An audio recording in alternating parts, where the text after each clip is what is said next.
جی السلام علیکم ناظرین، دنیا کی تاریخ میں ایسا کبھی نہیں ہوا جو اس وقت پاکستان میں ہو رہا ہے۔ پاکستان کی سیاسی صورتحال پوری دنیا کی نظروں کے سامنے ہے۔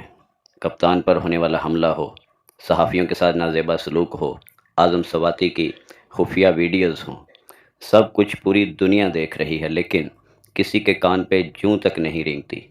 اور یہ انتہائی افسوس کا مقام ہے کہ ایک سینیٹر کے ساتھ، پاکستان کے سب سے بڑے ایوان کے سینیٹر کے ساتھ ایسا ہتک اور ذلت آمیز سلوک ہو رہا ہے، مگر پاکستان کی پی ڈی ایم، پاکستان کے ادارے اب بھی خاموش ہیں۔ پی ڈی ایم اس سب معاملے کے پیچھے دکھائی دیتی ہے، لیکن سہولت کار بھی کسی سے کم نہیں ہے، کیونکہ صرف پی ڈی ایم پولیس کو استعمال کر کے، ایف آئی اے کو استعمال کر کے ایسا نہیں کر سکتی۔ تو لہٰذا جو ان کے سہولت کار ہیں، ان کو بھی قوم کی طرف سے یہ میسیج ہے کہ خدا را اس قوم پہ رحم کریں اور بس کر دیں۔ ہم آپ کی طاقت کو مان گئے، ہم آپ کے اثر و رسوخ کو پہچان گئے، اور اب اس قوم پہ رحم کریں۔ اور اس کے بعد عمران خان پر ہونے والے قاتلانہ حملے کی کوریج پوری دنیا کے میڈیا نے دی ہے۔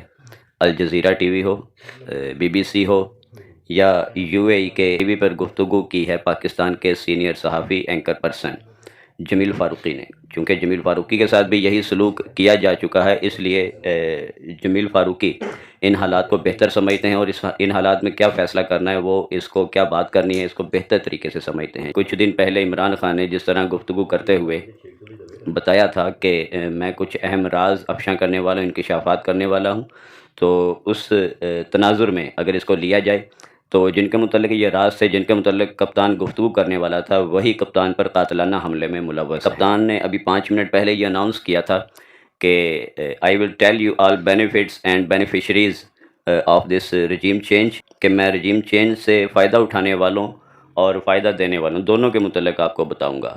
تو انہوں نے کہا تھا کہ میں کچہری چوک میں جا کے کچھ انکشافات کروں گا، تو کچہری چوک پہنچنے سے پہلے ہی ان پر قاتلانہ حملہ کیا گیا، اور یہ ان نہایت مستعدی کے ساتھ اس بار پنجاب پولیس نے یہ بیان سامنے لے آئے، اور جو اعتراف جرم کا ایک بیان ہے وہ جب سامنے لے کے آئے تو اس میں بھی انتہائی کمال درجے کا بھونڈا پن تھا۔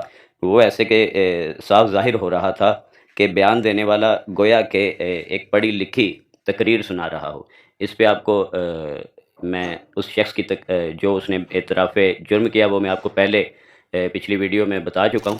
تو اب یہ دیکھیے کہ یو اے ای پر جو جمیل فاروقی نے گفتگو کی وہ کیا ہے، یہ سنیے۔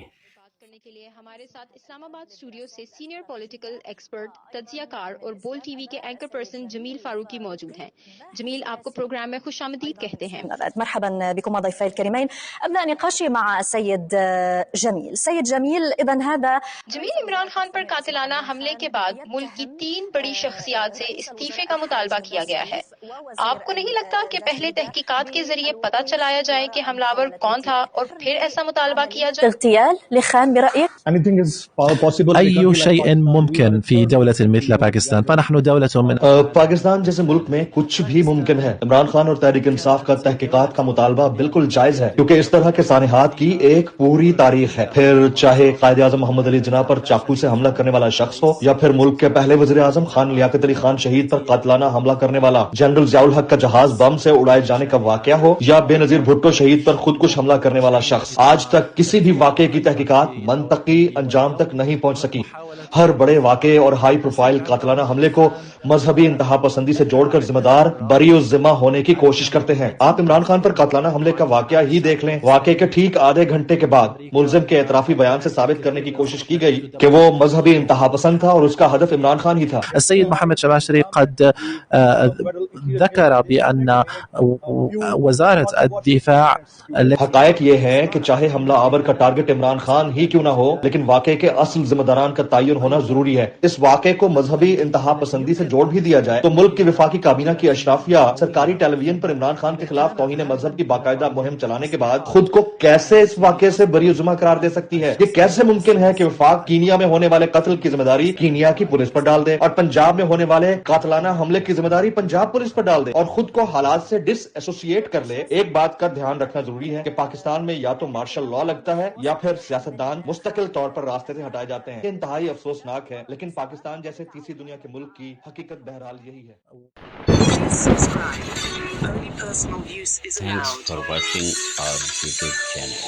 Subscribe, share and like our videos. Thank you so much.